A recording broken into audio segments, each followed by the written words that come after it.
Hello, welcome to Cryptoversidad. Today we begin with a very special series for the Aave community where we'll explain everything about Go, the new stablecoin of the Aave protocol. As always, we'll start with the basics and gradually explain all the concepts in depth. Today, we'll explain to you what a stablecoin is.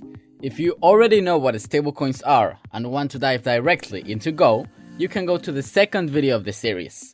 Without anything else to add, we hope you learn a lot and you like this content. Let's get started.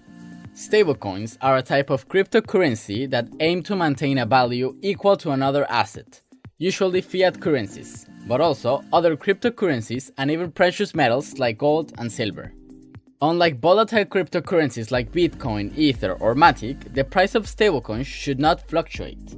Stablecoins were born as a solution to a market need, having a cryptocurrency that maintains its value in the short term and does not have as much volatility as most cryptocurrencies.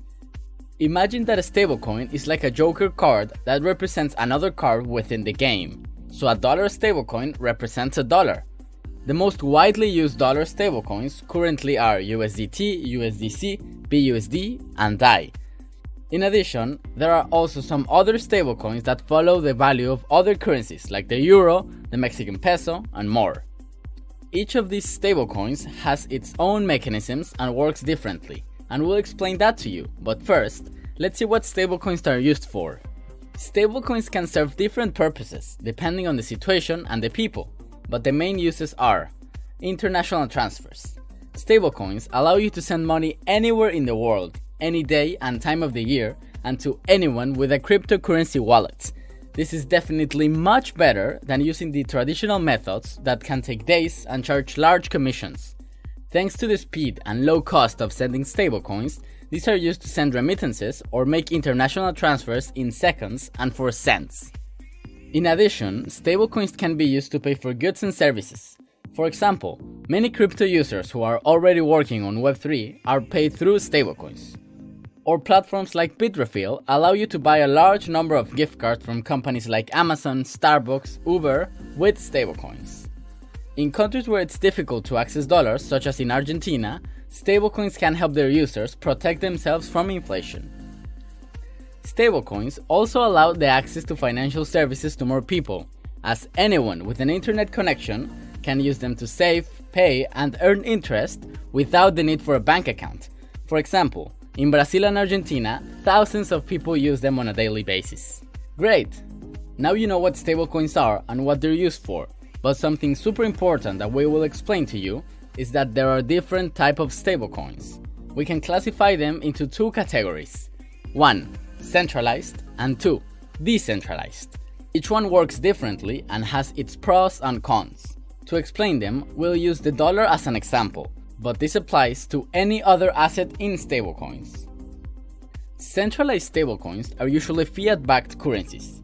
That means there is a company that keeps a real dollar or assets equivalent to a dollar in its bank account for each stablecoin that exists.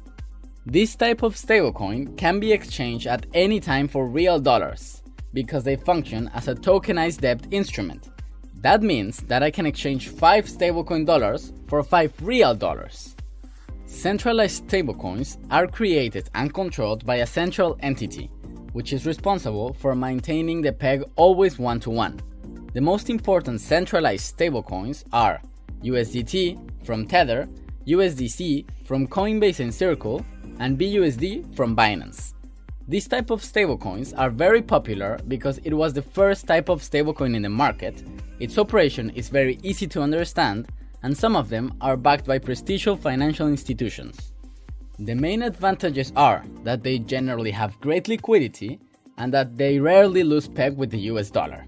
While some of the disadvantages are that the company that controls the stablecoin could freeze your funds and that there is not much transparency in the balances and accounts of the companies that back them.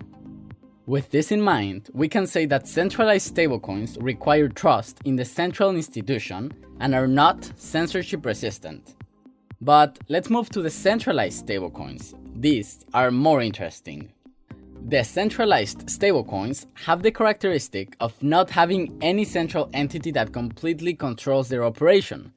Instead, they use different mechanisms and smart contracts to carry out this task. Decentralized stablecoins do not depend on the trust in a central entity, as all their operation can be verified on the blockchain, and they cannot be censored or frozen. So you don't have to worry about being censored when using one of these stablecoins. Within the mechanisms behind decentralized stablecoins, we have over-collateralized and algorithmic. Over-collateralized, the stablecoin is backed by a value greater than it represents. That means the smart contracts have more than $1 of collateral for each unit that exists. Let's take a more real example. DAI is an over-collateralized dollar stablecoin backed by crypto, which means that if I want to mint 10 DAIs, I must deposit the equivalent of 15 DAIs worth of crypto in the smart contract.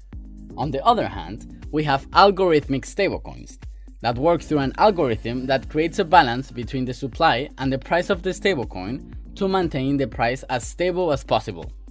Algorithmic stablecoins, although decentralized, are not as reliable for their instability, as we can see with cases like UST and Iron Finance.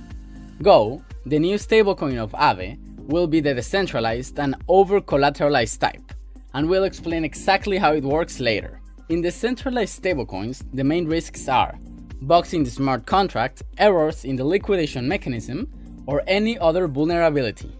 Remember that despite how incredible stablecoins can be, they are not risk-free. We have already told you about the specific risks of each type of stablecoin. And now, we'll tell you a bit about the general risks that exist when using stablecoins. The main risk of any stablecoin is that it loses its peg with the asset it represents. For example, if a DAI stops being worth $1, we would have catastrophic consequences because in addition to the loss of the stablecoin holders, it would cause even more problems with other DeFi protocols that use it as collateral. In conclusion, stablecoins are without a doubt a great tool within the ecosystem that allow us to reduce market volatility, save, provide more and better financial services to more people, and more. And despite them being very useful, we must not forget the risks that exist and do our own research. Now that you know what a stablecoin is, it's time to get into the subject and tell you all about the new stablecoin of Aave. We'll see you in the next video to talk about Go.